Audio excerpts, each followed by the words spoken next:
All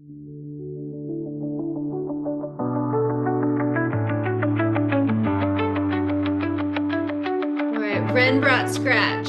Yes.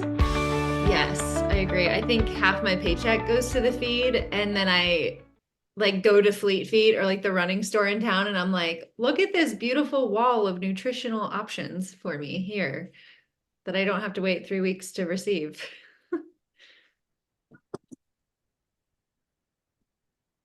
Yep, Andrew, that's so smart. Seeing dollar signs when I thought about how quickly I could pound gels this morning. Yep, that's how I feel too. Um, cool. Well, did anyone have a chance to read I sent in like a lot of articles and research studies in the Slack about high carb fueling, like what it is, who it helps, who it doesn't help, when it works, when it doesn't work. Um,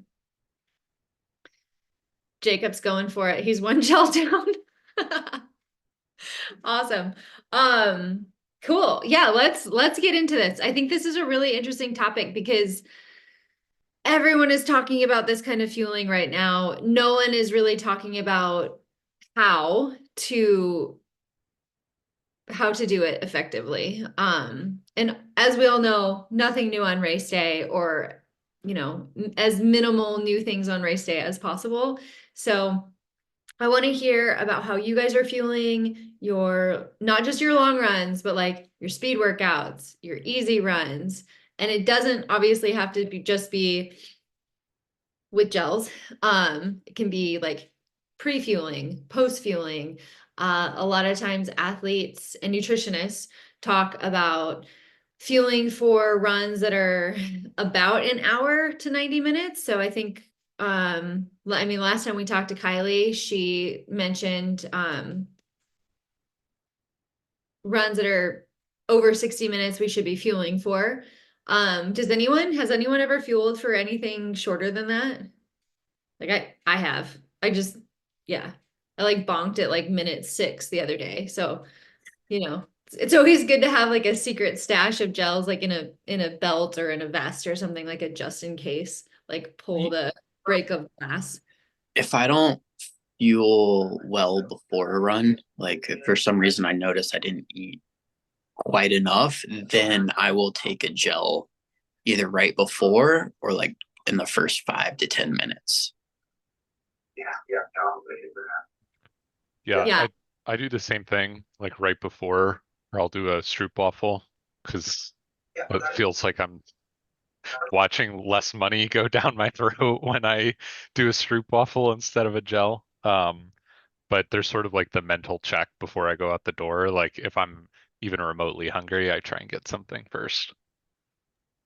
I do the same thing, except with me, it's fig bars instead of stroop waffles, but it is for the same reason because they're cheaper. Mhm. I've definitely been guilty of just literally grabbing a slice of bread out of the fridge and just like shoving it down my throat in my neighborhood just to like get something in. But I think that's like so important to talk about though, because like I am the type of person who, if I sit down and start training logs, or if I sit down and start looking at research articles or writing a paper, or just like, I don't know, I have like massive shiny object syndrome. So I'm like, squirrel, cool thing over here, very easily distracted. And there have been times where I'll sit down at 9 o'clock in the morning and just start going at my computer, and I look up and it's 4 o'clock or 2 o'clock, and I realize that I haven't had breakfast, I haven't eaten any snacks.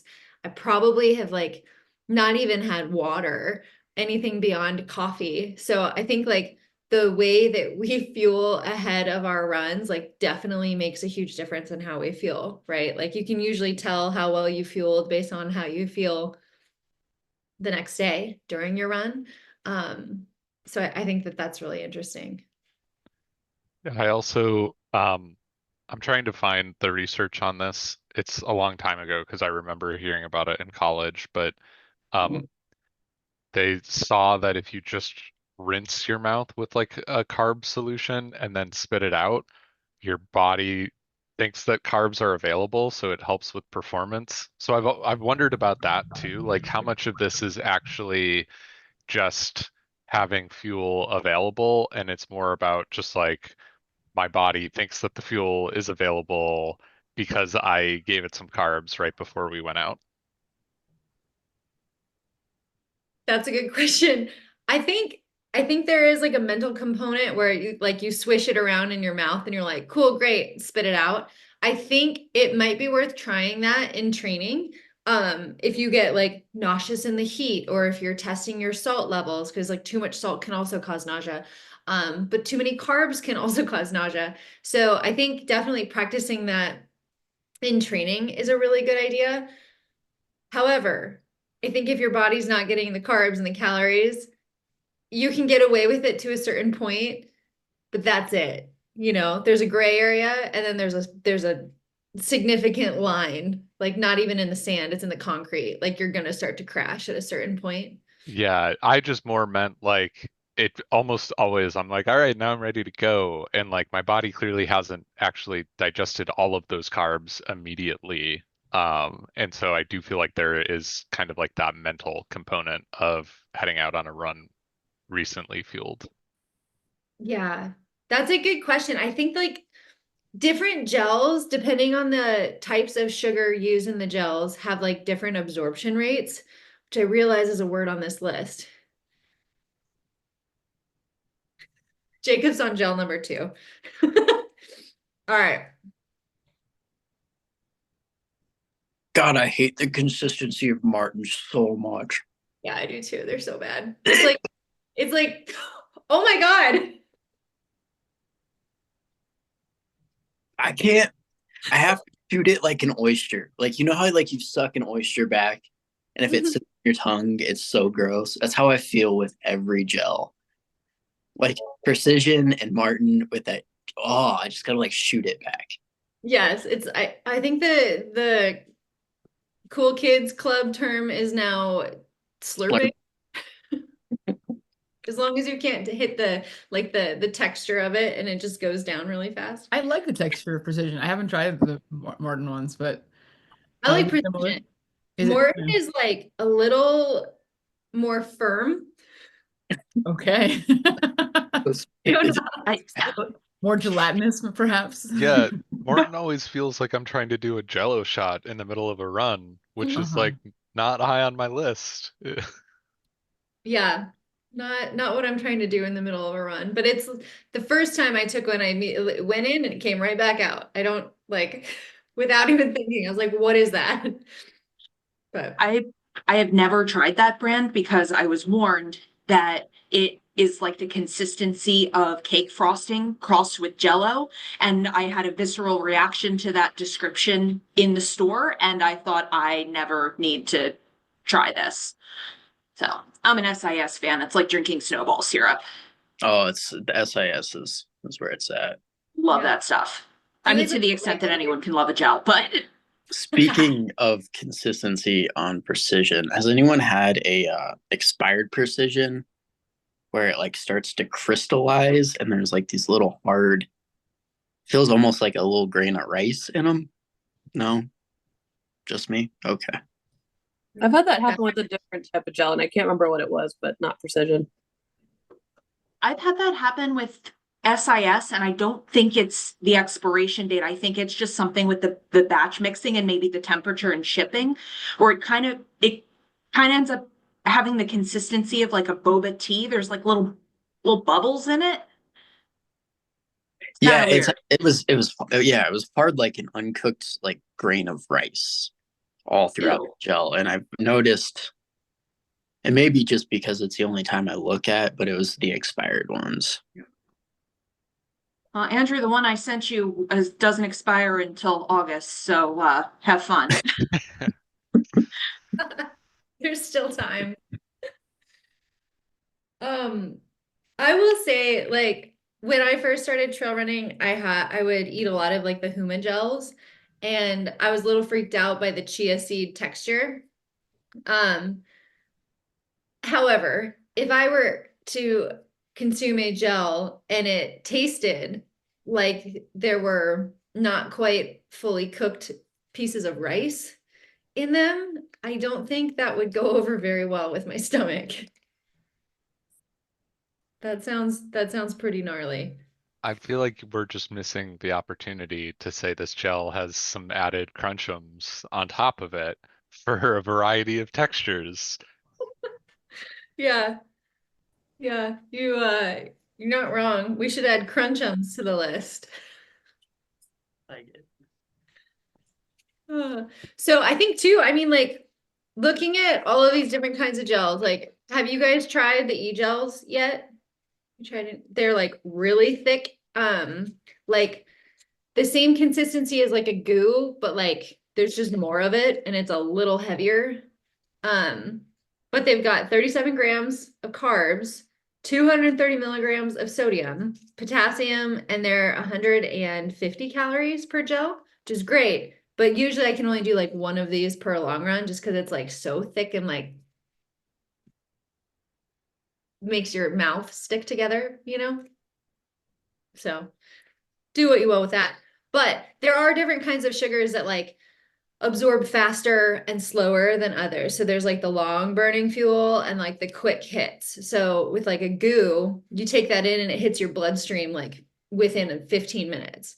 And then I think with I want to say with science and sport and precision, that's a little bit like a little bit more of a slow burn. So those ones like don't really cycle through. I'm trying to explain these things without using certain words, which is really difficult. But yes, okay, I'm gonna have to take two gels here. There are fast acting and slow release gels, and you have to know the difference between each based off of the intensity of what you're doing, the amount of time you're doing it, weather, altitude, what you've eaten before the race. How many is that, Jacob? 3. Okay. Okay. Ren said she's at 4. Oh Is- no. I'm keeping a tally system. I've already finished my bottle and you're driving me on to the mustard. You guys all need to slow down. Okay. I thought some of the like mixture of carb sources, I'm trying to make sure I don't use the words on the list, for like SIS is because of essentially when you pair those, you can increase total absorption. So it's not even just about like the speed, but it's if you want to get in your 100 or 120 grams an hour, you have to have the different sources to essentially like the pairing helps the gut transporters versus trying to just eat like, I don't know, Sour Patch Kids where you're not getting the benefit of that. Yeah.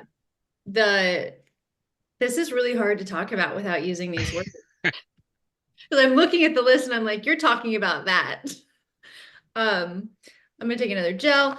Andrew's talking about the glucose to fructose ratio.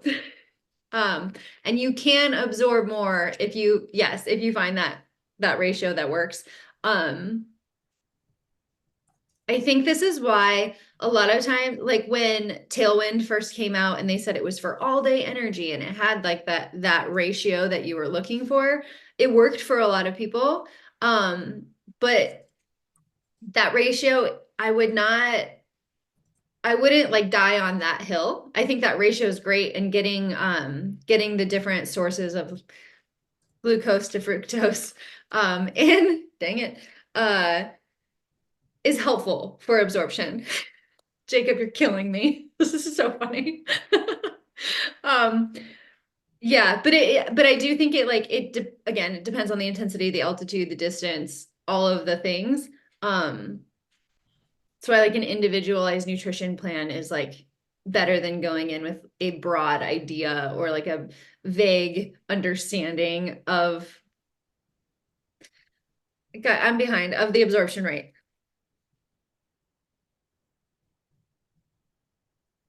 That one was bad. Okay.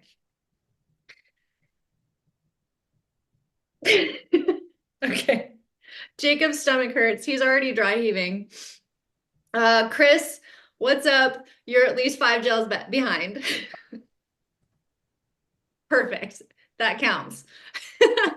I have a work meeting at 10, so I'm just stopping by. Sorry. Okay. Jacob's already dry heaved once. Yeah. Oh, okay. A lot more than that, considering how some people have had to name drop their favorite brands. Yes. So we're talking about the absorption rate of the fructose and glucose combinations in gels and how that is affected by distance, intensity, altitude, like a lot of different things. So, yep. I just need a minute. Let that last one settle. This is a great example of why I don't understand the people who show up to a race and they've got like the veritable rainbow of different options. Because the last thing I need during a race is like, oh, it turns out I actually hated that flavor. And I would much rather have like the same three SIS flavors. And there's no doubt in my mind that I'm going to be at least moderately okay with what I'm about to like try and put in my mouth. Um, yeah, I just like the people with the random grab bag of gels always shock me for exactly what we're seeing happen to you, Kristen.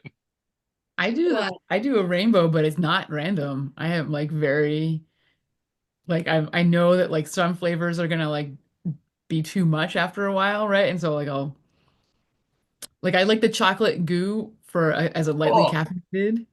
Ooh. Yeah, but you it's too might be the much, only right? person that likes the chocolate goo. I have a box of like but I actually I like the fruity flavors, but like goos are thick and the chocolate is a lot, right? Like I can't do it later. I know I can't do it later in a lot like hours into a run. Um, but I think they're kind of tasty and they're cheaper than some of the other things and they have a little caffeine. So I'll like alternate with other things that go down easier. So the people not really not like chocolate goo. I think the vanilla one tastes like or looks like snot, so I can't have it. But yeah. I've been on a run before where I've seen people take stroop waffle and a goo and make a sandwich out of it and put that down. That was really impressive to me at the time. Now, after taking 4 gels in 15 minutes, I don't think I can handle that. No way. But that does remind me, Christina, like what gels are like when we practice in training, do you have like a like we do like the plan A, like nutrition strategy, right? When shit hits the fan, literally, or your stomach flips or whatever happens, like what's plan B? What's plan C? I want to know, like, what is the gel that you can take at any point during a bonk, during a race that won't make you sick, won't make you gag, or won't make you like vomit? Is there one? Tailwind. What? Tailwind. Oh, okay. Yeah, I think neutral stuff, right? Like the precision is neutral, the beta fuels are new, like the neutral stuff works for me. I was gonna say the unflavored SIS, you just Hmm. get that like hint of sweetness. Mm. I don't think I've tried the unflavored ones. I've only had the unflavored of the SAS. I haven't dared. The I the bought un ones, but I don't not like them. the unflavored SIS to me is more neutral than precision is. Yeah, I think same. precision has like a little bit more of like I don't like there's actual flavor there, I think. I don't know how, but yeah. Hmm. I've also been able to do so I like the salted watermelon and what is it, raspberry lemonade goose with Ooh. like I don't know the freshness of the fruity thing. I feel like it depends on the time of year for me. Like I lean towards more like citrusy flavors in the summer months when it's like hot as heck in Tucson. But in the winter months, I don't really want sugary, like the precision I think is like just enough, like almost on the edge of being like too sweet at certain points. But I will say though, last weekend, coming through Bumblebee aid station, I saw the most incredible thing I think I've ever witnessed in real life. The guy next to me came through, someone handed him a bottle of soft flask of Roctane. He unscrewed the bottle, dumped half of it out, grabbed a bottle of liquid Pepto, combined it, shook it up, and took off running. And I think he beat me by like 5 minutes. So he might be onto something. I found at my last big race, I did every aid station I had a shaker with a packet of Tailwind protein, a ketone shot, and a shot of Pepto. And I just mixed it all together so I could just take it and be done with it. Some And it of worked. some of us are still scarred by what that smelled like, FYI. So I'm scarred just thinking about that. I wanted to make it quick, and you just kind of like take it like you would have, back in the day, a fireball shot. Like, you're not trying to taste that, right? You just want the effect. Same thing with aid station concoctions. I don't care what it tastes like. I just want the effect of all those things all at once, and so that I can be on my way. Just I don't like know, it worked. football. I didn't puke the whole race. Is that the bar? I think that's it. Chris, you might have just won like a free hat or something with that comment. I mean, and then at like mile 77 at 11, I maybe sprinkle a little pre-workout in there too. Just, a little caffeine. It was a lot. I was buzzing. So speaking of caffeine, what's the best thing to do right before you start, as far as getting in? Like, when should you take that last, if you want a jolt of like caffeine and sugar to be in your blood? You're already, hopefully you've fueled well, and so you're, well, how many of these words can I say? I was gonna say you're like a glycogen stores are all topped and everything, but you're in that little window right before the race. Not gonna eat anything else solid. Pre-race Um, feeling. I think I think it depends on like the sensitivity of some people's stomachs. Like there were people I ran with in college that were like, I can't eat. I can only eat 5 hours before a race, and that was like, the science is different now. We know better. That's a little extreme. I would say anywhere between like 75, 90, maybe 2 hours. Like eat something with like oatmeal, toast with peanut butter, a waffle, or something so that you're not starting the race on empty. Because a lot of times we've heard, and Andrew and I have talked about this, where we hear like, you should take your first gel like 45 minutes or an hour into the race. That's not necessarily true anymore, where it's like if you're eating a waffle before you get to the start line, you might not need to take a gel 20 minutes in or 30 minutes in. Like it might be longer for some people, depending on the burn rate. It might be shorter. I think. Is burn rate on the list? Yeah. Oh, I'm running out of gels. I don't see that on the list though. Thank goodness, because I need to read the this thing again. I was trying not to say like the pre-race fueling happens mostly like in the week building up to the race, which has a very specific phrase that is quite common, a thing that we do before races. Starts with C, ends with R, bloating. I did not say it. Starts with eating a lot of snacks and being very happy and then very bloated. Yes, lots of pasta and rice. So I feel like I figured out the like eating up to like how late, like I know what kind of stuff I can do up to like 90 minutes before or whatever. But then like do most people do, I started doing some kind of gel like 20 minutes before, especially with caffeine.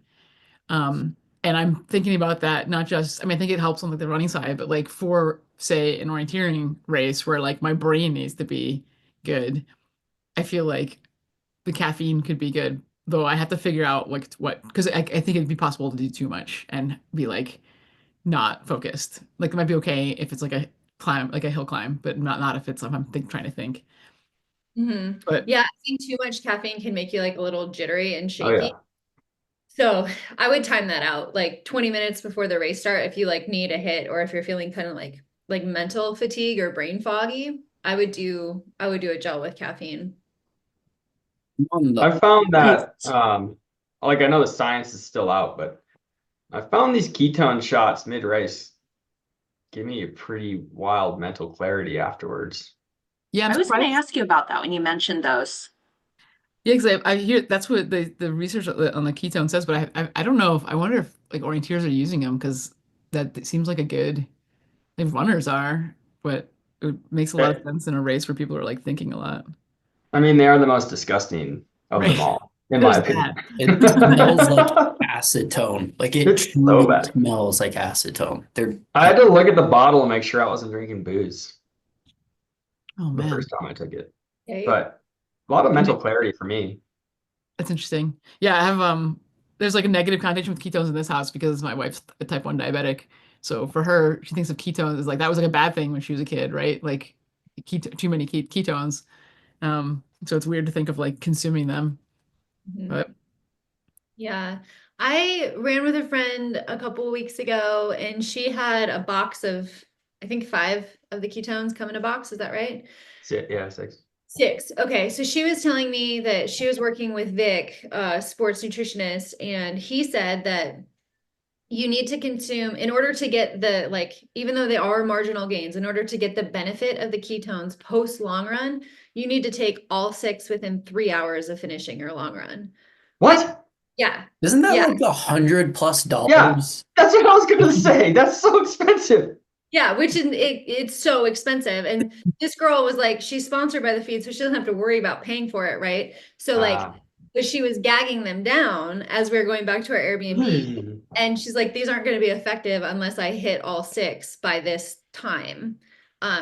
So that was really interesting too, because sometimes like financially, it is 0% feasible to take down an entire box a week or 2 boxes a weekend if you're training for like 100-miler, like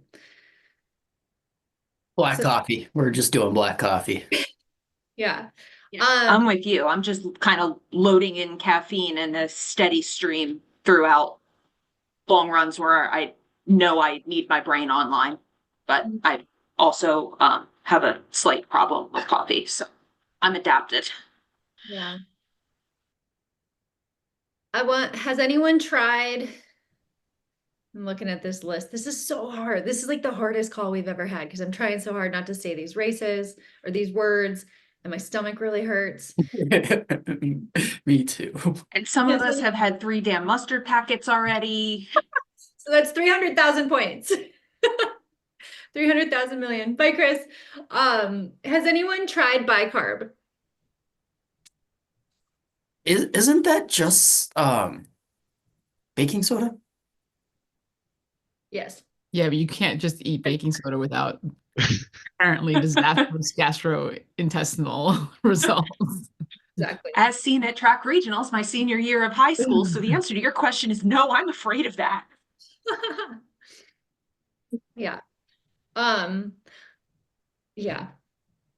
I feel like what I read was that maybe there is like some marginal benefit to it, but I think the person I was reading who did it was running like a 5K or a 10K, where you would have like much more like your fatigue, I thought it was more about like buffering what is it, the ions that come with lactic acid buildup, and like that's not really a problem for me at longer races. So it felt like it was expensive, kind of unpleasant, maybe helpful a little bit. And then are you going to do that before your 100K? I don't know. Tara did. Did she? Did she really? She did. Yeah. She's a rock star in more ways than one. Well, yeah, I was gonna say, I think what Tara experiences running Black Canyon's 100K is very different than what I experience when I run 100K. So, Yeah. Well, I do think like, so when I was talking to her about it, she was like breaking it down for me and saying that like, I think the research has come out and said that like it is more effective for more because it's not it's not effective for everyone who takes it. Like some people just like don't get the benefit of it. But she said that the research has come out and like it's more effective for shorter distances, 5K, 10K, half marathon. After the half marathon distance, it's kind of a crapshoot. Like you either do or you don't. And it's so expensive. And there are easier alternatives, cheaper alternatives to use instead. But if you're doing it for 100K and you're, yeah, literally and figuratively a crapshoot, she was saying that it staves off lactic acid to like boost fatigue resistance. And depending on like what flavor Kool-Aid you're drinking, you know, like I'm interested in like how much what someone believes to be true feels true. Is it like the placebo effect happening, or is it, you know, is it a crapshoot?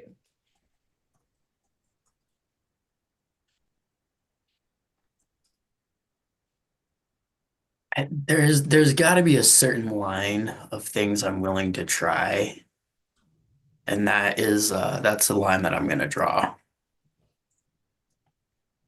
I think that's fair. Yeah, I don't want to do that. That's fair. What's the most interesting combination of gels or carbs or sugar or that you guys have tried? And yeah, what's the most interesting combo? I tried to fuel Silver Rush strictly off of candy. So it was all bought at a gas station. It was peach rings, cherry sours, and Skittles. And I puked my brains out at the turnaround at halfway. Oof. I think it would be the Skittles that would do it for me. Really? I love Skittles. They just melt in your hands. Yeah, it was in a bag. Like I wasn't separate. I'm a psychopath. I wasn't separating them. I was just eating like out of the bag, like into my yeah. So it was like all combined together. It was a disaster of a. Yeah, that I sounds was like broke and I thought that I mean sugar, right? So I was broke and I thought that if I just ate really cheap gas station candy and I didn't have to spend money on like actual gels, that it would be the same thing. And it just felt like a rock in my stomach the entire day. oof. Yeah, I can see that. Yeah.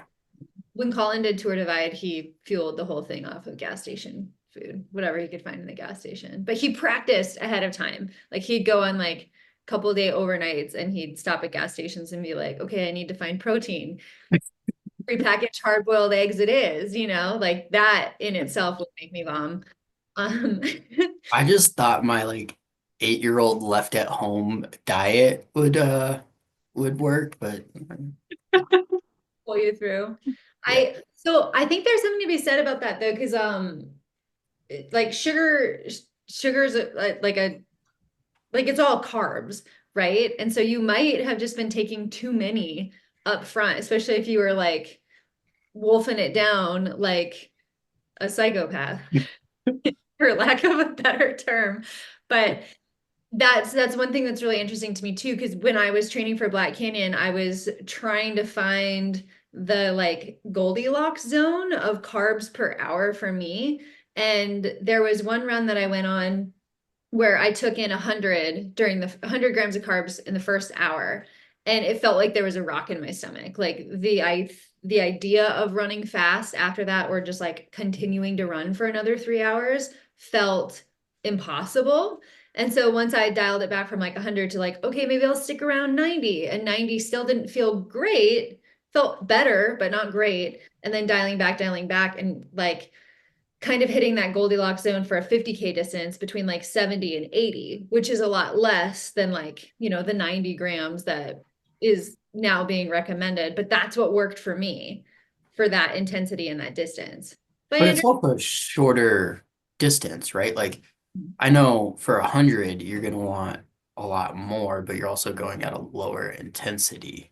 yeah, yeah, which is interesting because I also had a friend this weekend who she DNF'd the 100K And she keeps all of her wrappers in the vest afterwards because she likes counting them up and seeing how much she had consumed. And she realized that she had consumed 130 grams per hour in the first couple of hours for the first 20 miles of the race. And she was so sick, like dry heaving, puking, like unbelievable amounts, to the point where she dropped at Black Canyon City.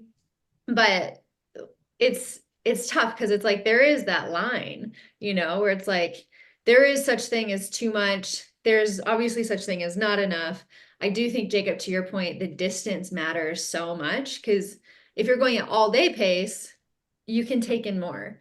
If you're going, Mach 50 and trying to like win a 5K, you probably don't need anything, but Do a for whole precision gel. yeah, That's just where the inject. caffeine comes in. That's where the caffeine comes in, yeah. But for the shorter, faster races, I think it's less carbs per hour, depending on how intense you're going to be racing. Yeah. Yeah. How's everyone feeling? My stomach feels Not bad. good. Not good. Scratch was the right choice, let me tell you that. It's a great call. I've got a mess happening on this side over here. I just have so many expired gels that I like have to get rid of. Because if I buy new gels, then my fiance is like, really? You're not gonna eat the ones that we already have? Oh no, you're like they're expired. Yeah. Ugh. Yeah. Do you guys have any other questions about the high carb fueling? Like if we were going to do it effectively, like do you guys have questions about the timeline around like when to start training? Or anything like that? Because like that's super fascinating to me. I would love to get into that.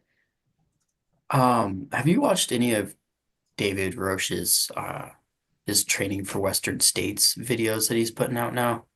Yes. Okay. So he's like really, I think it's interesting. On the very first video, right? He downs like 2 bottles and like it's like I want to have that sloshy, bloated, disgusting feeling before he did his, I think it was a speed workout. Was that his Oh, like 6 by 1 mile workout? no, dear Lord. I think it was the one before where he was like running, I don't remember. Um, so we always talk about fueling like during a long run, right? Like, can I take in, for 3 hours, I need to eat 90 grams of carbs or whatever for those 3 hours. But what about me and Taylor were talking about it during like speed workout? Is that the more effective time?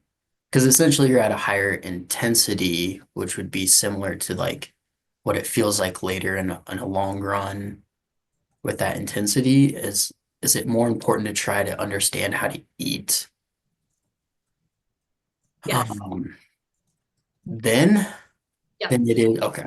Short answer is yes. There is like a more complex breakdown of it, but if you can fuel during the higher intensity parts of like a speed workout, right? If you did like 3 by 10 minutes at tempo, taking a gel at one point, like during one or maybe 2 of those tempos to see how your stomach responds, because there's less blood flow going to your gut. So you kind of want to figure out, you can start training your gut that way, but you want to figure out where you're at, right? It's kind of like when we do like a test race as a workout and we rip the band-aid off to see where fitness is, like that's your litmus test. And so when we do that with fueling through speed workouts, it's kind of the same thing where you're like, okay, I can only take in 1 gel during this speed workout. If I'm gonna build up to race day, I'm gonna need to be able to take more gels at that higher intensity. So it's still a form of practice.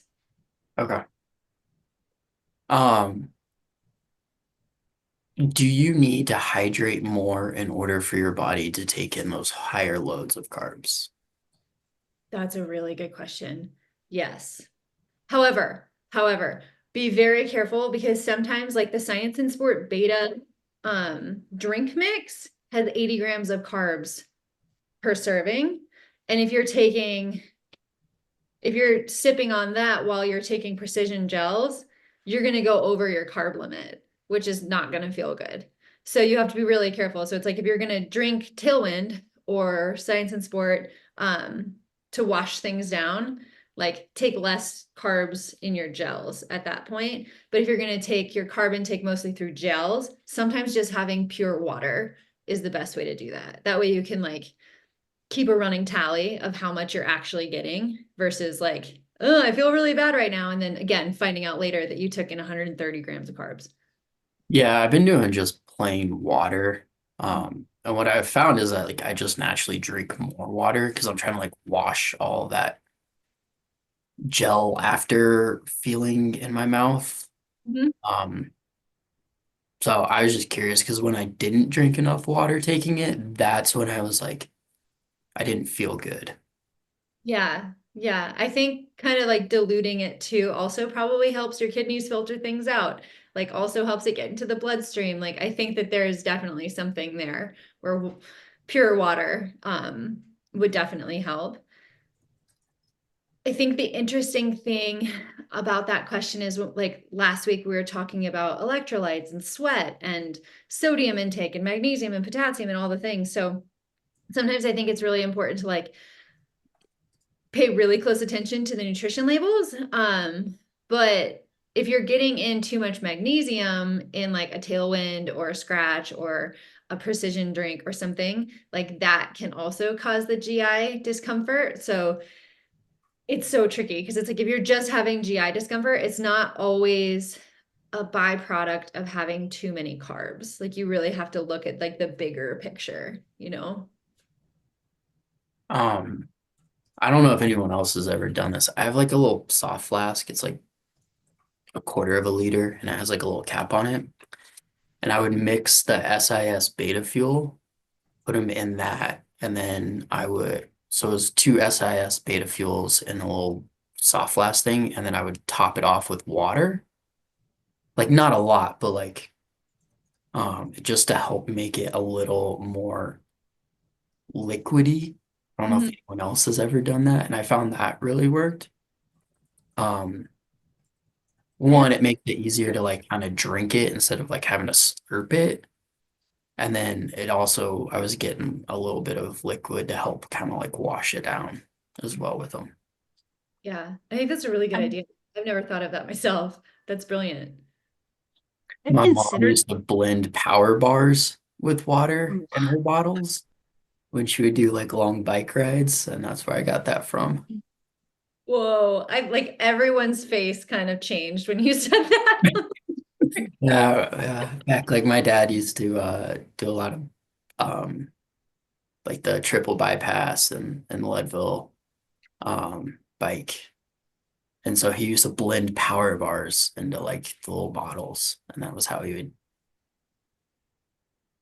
take those in. Oh my here, God. I thought my dad was nuts for fueling his long rides on Snickers bars, which I could never do. Back to the beta fuel thing, I'm really interested to hear you say that because it's something that I've considered doing, but I wasn't sure how well they would mix together. Do they blend pretty well, or do you find that the liquid just kind of sits around on the top? No, they like blend like it really made the consistency more liquidy. Fantastic. I know what I'm doing next weekend. I tried it with the precision and it just did not work. Petition to stop mentioning brand names for the rest of this call.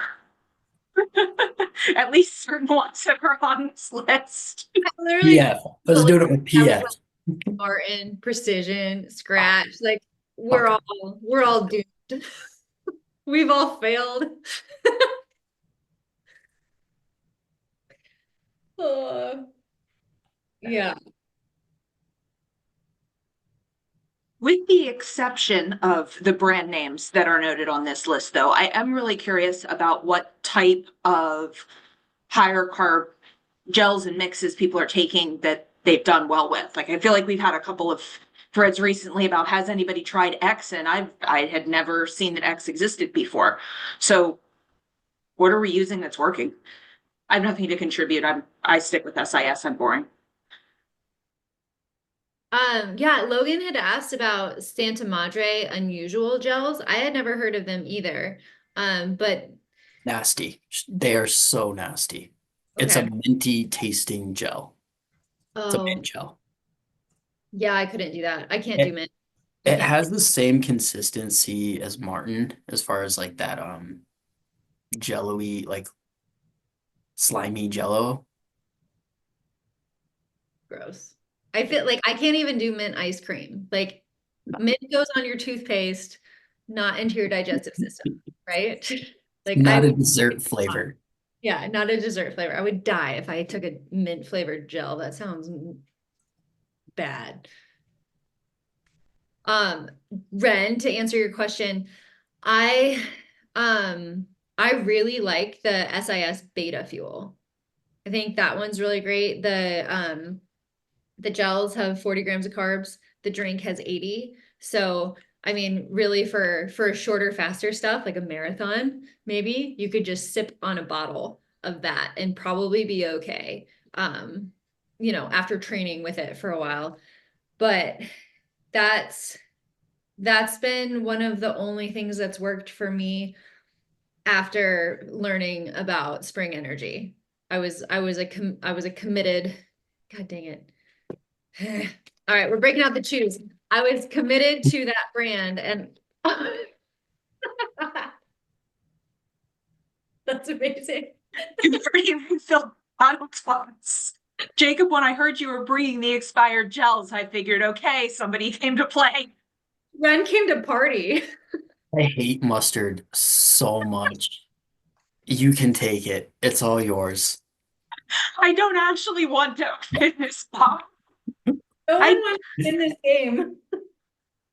when I have to say, when Matt kept talking about the mustard thing, I was kind of intrigued because I'm a pickle juice junkie and I thought it would probably hit the same itch, but I am definitely not going to just go run around in the woods and sip mustard packets because there's a special level of insanity and I'm not crossing that line. But I was curious. Yeah.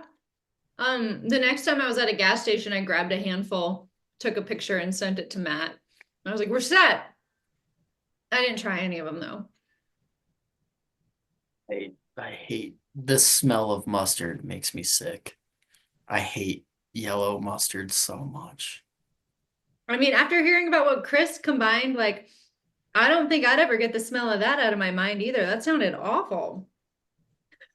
Andrew's scarred for life. Like, never showing up for that guy's race again. I'm I would do it. I would just bring like the Vicks Vapo Rub for under my nose or something. Um, I guess I take a very different approach, which is like I'm not gonna ride the line so finely of like trying to go as fast as possible without vomiting.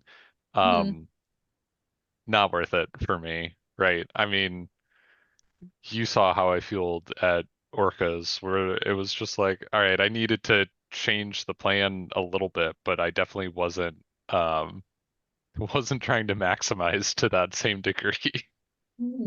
Yeah, I think yeah, that was really interesting too, because you were adaptable and like flexible where you're like, yep, not this, but I thought this might happen. So here's the backup, and like that's that's the dream. Like when you can switch like that. Yeah, I mean, I do feel like that was helpful in terms of what works for me now. Like I previously used to be, is this on the list? I don't have access to the list anymore. I used to use Scratch because I had been using Scratch since I was like a cyclist way back in the day. Um, and then I tried to just increase the concentration of Scratch that I would mix to up my both like calories and salt, and that did not work because then I would just consistently end up having stomach issues. And so that's when I went to like, all right, sodium in my bottle and gels for fueling and with Beta Fuel and another brand that I will not mention. um, I feel like I didn't really have stomach issues, and the only reason I did have stomach issues was because I like did not realize how warm it had gotten when the sun came out, and I just wasn't keeping up on salt. But I didn't feel like my fueling plan was actually a failure there. Yeah, yeah. I think that the addition of like the sodium lost, salt intake is a really crucial part of the fueling strategy, because never before had I ever even considered a hydration strategy, and or thought that, oh, they're both going in. Like maybe I should be counting both and not just like assuming the drink mix doesn't have anything in it, right? Like I've made that mistake and felt real terrible during hard runs and races. But I think, yeah, especially for salty sweaters, those nutrition labels and keeping count of all that stuff is like really important. Also, Scratch is on the list, so. I'm sorry. What were they originally? The secret brand? They just didn't have labels when they first came out into the pro Peloton. Wait, what? Yeah, this is the origin story. Um, because I was big into for following professional cycling Yeah. 15 years ago now, and before they were publicly available, you just started hearing these rumors about teams in the pro Peloton using this secret nutrition brand, and they like didn't have a label, so they would just show teams would show up with these all black bags, like metallic seal bags with this drink mix, and everyone who was following along, right? Because like cyclists are always gear junkies, and so everyone was like, what is this stuff? I gotta get it, right? And then they finally like came out with their branding and they were publicly available, and now they're what we know today. But I distinctly remember this period where it was like unobtainium, no one had a name for it, but everyone wanted to know what it was. That is so cool. That's such a good marketing strategy to like build interest. Eek. I love it. I did not know that that's how they roll it out. I did not know that. That's so cool.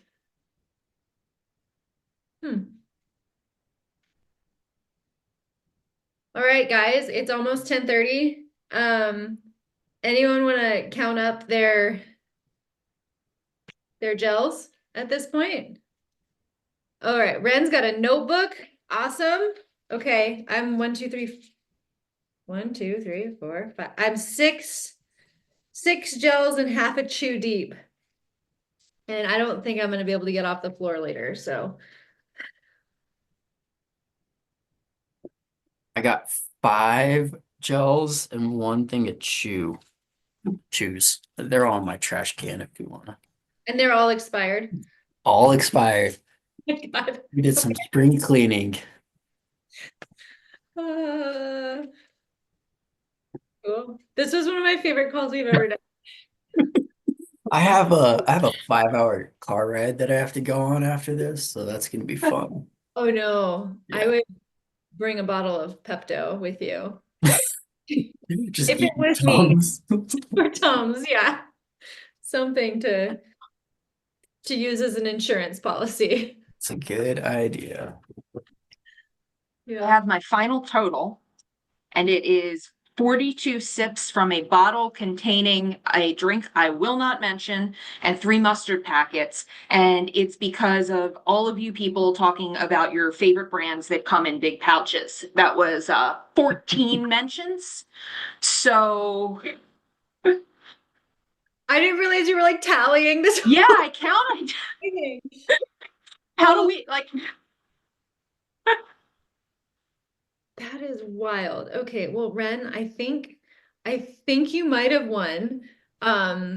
Jacob, your honorable mention. A solid second place finish. Yeah, we'll have to do this again sometime. This was great. Cool. Yeah, next week we're going to talk about super shoes again. If you're cool with that, we don't have to. But Brian Metzler is a shoe expert, outside guy, has written books about shoes, done gear reviews, product reviews, he's like the sneakeriest of sneakerheads I've ever met.